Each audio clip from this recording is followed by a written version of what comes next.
dive right in, let's go. No more than dipping your toes. Let the rhythm take control. That's a banger.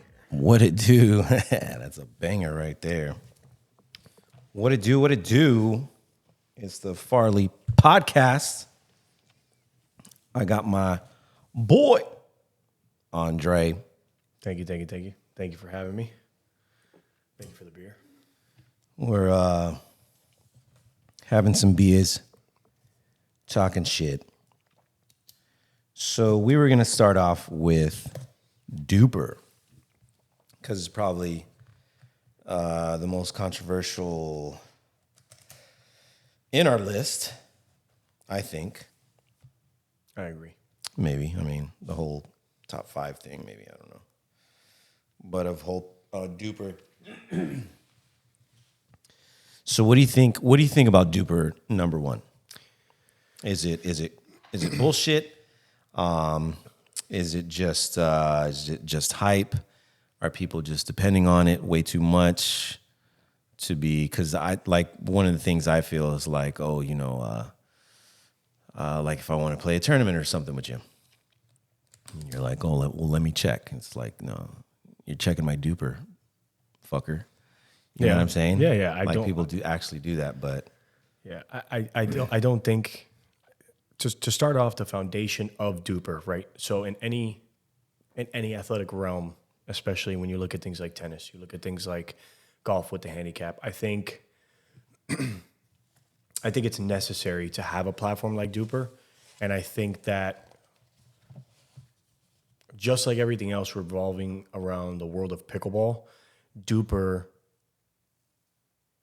is trying to advance with a sport that is advancing quicker than most, if not any sport ever, right? So there's always going to be kinks and problems. There's always going to be inconsistencies. I think the issue lies in the fact that before it was a set-in-stone system, before they figured out the algorithms, before they figured out certain inconsistencies that they were having, especially in on the rec side of things, right? Different things that we'll get into later. I think that before they were able to perfect those things, they got put in a position where now they are essentially the dictators of anything and everything pickleball when it comes to rankings, right? So yeah. It's very difficult when, whether you're a pro or not, it's very, very difficult to compete with other players and groups and things like that when, you don't have accurate information, right? So, you know, I'm a perfect example. Take me. I think my DUPR is probably, I'm right around the 4.2 range. And I can sit here all day long. I'm a negative 1.7. Yeah, exactly. I don't know how that happened. Unbelievable. And you body bag me today. Yeah, so I'm a 4.21 on DUPR, right? And on there I have 56 matches currently. There's a lot of ways that you can talk about DUPR, especially in the sense of ratings, but I think the 2 most important things is, number 1, I think matches are a big thing, and I think that they're inconsistently calculated on the algorithm. So you look at somebody that goes and let's say it's your first tournament ever, but you've been playing rec for 2 years, and you say, I'm going to go play 4-0. Mm-hmm. Okay. You have a round robin. You don't make it to the medal match. You have your 4 guaranteed matches. You go home. You win 2 out of those 4 matches, you can be a 4-3, right? Yeah. And now you have, you played 6 matches, you won 3, whatever the case may be. Now you have 6 matches on your DUPR, and you're a 4-3. If a nobody comes and sees your DUPR, and they don't know who you are, mm-hmm. but you've told them, hey, I've played rec, and I just had my first tournament in 4-0, whatever, I can play 4-0. And then you have somebody else with a DUPR of over 100 matches, that's a 4-1. Who would you take? Yeah, you're right. Because, of the whole experience, and then just because they win that one tournament, also there's the whole thing of if you're playing with, other people in these tournaments, and like if you're a level and you're trying to introduce other people to that level, and they're not on that level yet, but they go with you and you're the one playing with them, and then you're losing, and it says you're, a 4-1, but you're like over 4-5, but it's because you keep losing those tournaments with like a 3-7 player, whatever, and then what happens with that? You know what I'm saying? Like, it's not a true rating.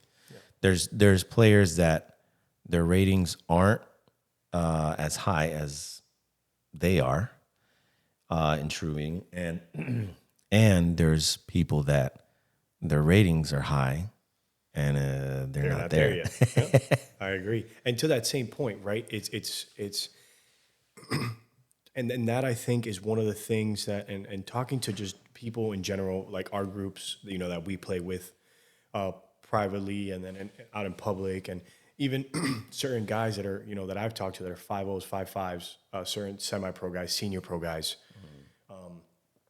amateurs coming up in the rankings, things like that. I have never, and again, this is just based on the results that I've seen on DUPR from people that I know, the way their rankings change after a tournament. I have never been part of a scoring system where you are rewarded for losing. So, perfect example, will take me again, since my DUPR's already known. I think it's 4-2-1. I said, let's say I go. We were talking about this earlier today. Let's say I want to go and test the waters in a 4-5 tournament. I think I can hold my own. I go ahead and I grab a 4-6 player. Okay, doesn't go our way. We don't have the chemistry, whatever the case may be. We end up losing. Let's say we have 5 guaranteed matches and we win 1.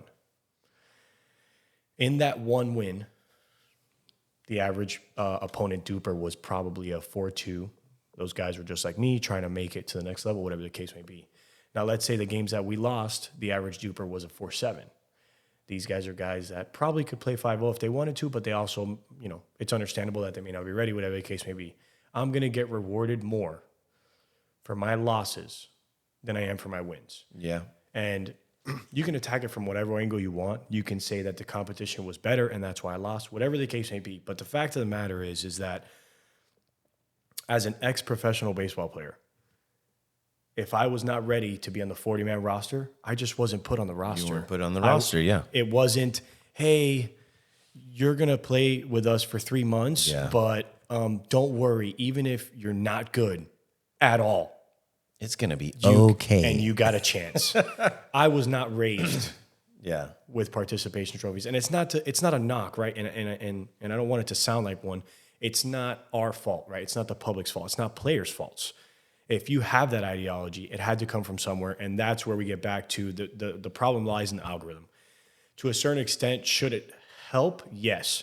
But when it overshadows wins, just because the ratings of the opponents were lower, that's where it gets kind of tricky, because if that's the case, why doesn't everybody just go play a 5-0 tournament? Exactly. There's nothing stopping you other than the registration fee, because unless you're a certified tournament, like I know some tournaments do like plus or minus 12 DUPRs, things like that, like especially MLP events and stuff like that. But Pictona is a perfect example. There is nothing stopping me, a 4-2, going in there with a 3-7-5 and saying, we're going to play 5-0. Yeah. And I might lose every single game, and it might literally look like complete shit. But guess where I'm going to come? I'm probably going to be a 4-6 at the end of that tournament. I know. What is that about?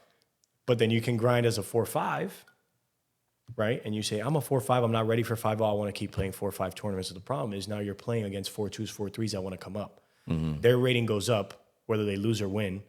And your rating is probably not going to change much, even if you do win. Yeah, it stays there. Yeah, and again, I don't get paid to do this type of shit in terms of algorithms and stuff for DUPR, but if that's something that I think needs to get straightened out and figured out, because that leads to a whole other can of worms, a Pandora's box, if you will, in terms of, public rec play. A lot of people are starting to incorporate DUPR days. A lot of people are giving the ability on a random advance day for people to ask you before a match if they can input it in DUPR. That's a whole nother problem. Yeah. Because if that's the case, all the 5-0s should just grab their tournament partners and never play with anybody else again and just go park to park. Yeah, exactly. And it's got a lot of flaws in it. Yeah. And I think they should have thought about all these things before implementing it like how they have. Because they weren't like, this is DUPR, it's this, whatever. They're like putting it in everybody's face. It's the DUPR rating. What's your DUPR rating? How great are you? All this type of shit. And it's like, now everybody's just hooked on DUPR ratings. What everybody else's DUPR rating is, if they want to play with them, depending on their DUPR rating, how can they get their DUPR rating up? And I don't know. I don't like it. I think it's a good idea, but I just don't like it because of the flaws that it has. And it's not like one or two. It's got multiple flaws. And I think it's just crap. Yeah, you have people. I know people inputting matches from 2 years ago because now is when it matters, right? Now DUPR is the only controlling factor. And essentially it is. But I mean, that would, that makes me curious. And I'm going to ask you this, and I want to see your opinion. But in that case, shouldn't every single sanctioned tournament in the United States and beyond, right? So like we all have local tournaments that we play and things like that. That's okay. It's all fun and games, whatever the case may be. I think most people would agree that you go to a sanctioned tournament, 4-0, for example, it ain't the same thing as back home when you go to a local tournament that's 4-0. Right? In that case, should every single sanctioned tournament have a plus-minus DUPR requirement? Because that's the only thing that's going to stop anybody in their right mind from doing what's logical, right? It's just like anything else. People who figure out the algorithm on TikTok, people who figure out the algorithm on Instagram, what do? They make money. They end up making millions of dollars. They become influencers. Rightfully so. They work their asses off to get there. But at the end of the day, all they did was figure out an algorithm and they learned how to master that craft. And that takes talent. But, if that was the case, everybody can just go tomorrow. Let's sign up for a 5-0. Let's play 3 of those, lose 12 out of 15, and then we'll 5-0, let's do pro. But that's what I'm saying. Exactly. Get my right? DUPR to 6.3. And I'm not that Quick. super, real quick. Give me 7 days. I'll do 6 That's what I'm saying. It's bullshit. Like when I had learned about sanctioned tournaments, I was like, wow, that's cool. That way, because when we started playing, it was, sandbagging freaking territory, 3-0, 3-5. So you had all these 4-0s freaking playing 3-0 and 3-5. So it was different because it was like there's so many sandbaggers that the sanctioned thing is a freaking great idea. Like now you can't, now you can't come into this level because this is your level here. You belong like at 4-0, 4-5, so you can't be in 3-0, 3-5 like at all. You know what I'm saying? So I think they should have done something better with that. And I don't know if they were trying to do, or DUPR was trying to do anything with sanctioned tournaments. And like for me, honestly, like I think every tournament should be sanctioned. Agreed. And it should be like, just checking into everything because what are you going to do? I'm a 4 whatever, and then I go into a 3-5 tournament with like a new registration of any kind. Like there should be... People have wrecked DUPRs. Yeah. But there should be something where it's like they can find your last registration or whatever and be like, okay, you're a complete new member here, but you do have a record of somewhere before this one, and your rating over here is like a 4.2 or something. Yeah. So you can't come into 3.5 if you were 4.2 back then, especially. Agreed. Yeah. You know what I'm saying? They should do something more with that, and it's not for like 4.5 and 5.0 because I mean there is a difference 4.5 and 5.0. But 3.0 and 3.5 compared to 4.0 and a little higher, that's fucked up that, these 4.0s, 4.4s go into 3.5s. Mm-hmm. That's garbage. I agree 1,000%. But then, so here's a crazy idea, and I was actually thinking about this on the way over here. In terms of DUPR, right? So right now it's, 3.0, 3.5, whatever the case may be, 4.0, 4.5. But that is based on an individual, right? do you think it would help or hurt if some tournaments, right? And this is a wild idea, but you never know.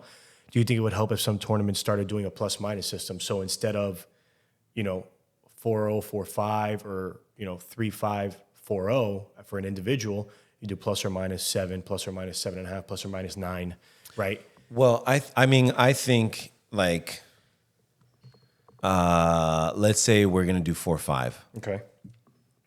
and as long as we're not 5-0, we could do 4-5. If you're a 4-9 and I'm a 4-7, we could do 4-5.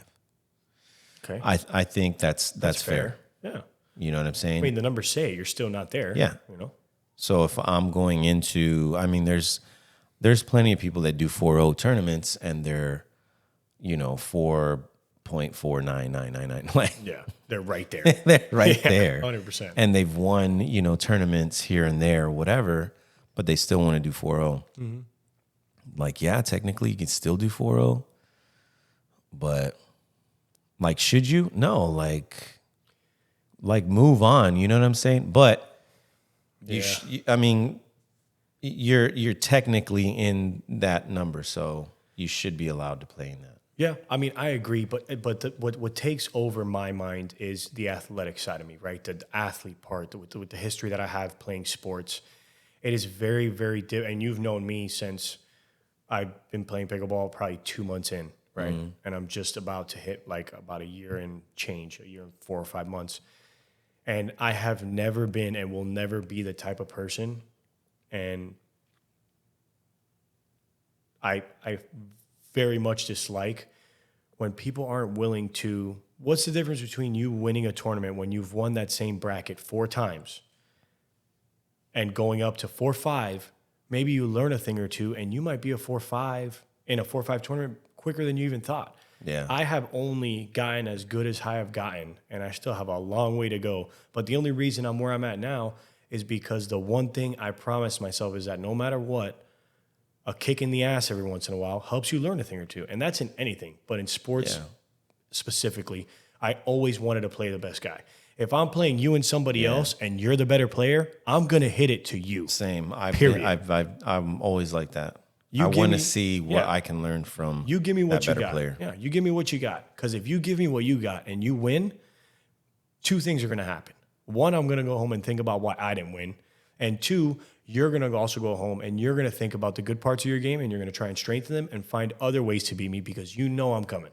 Yeah. Right? And that's just in any sport.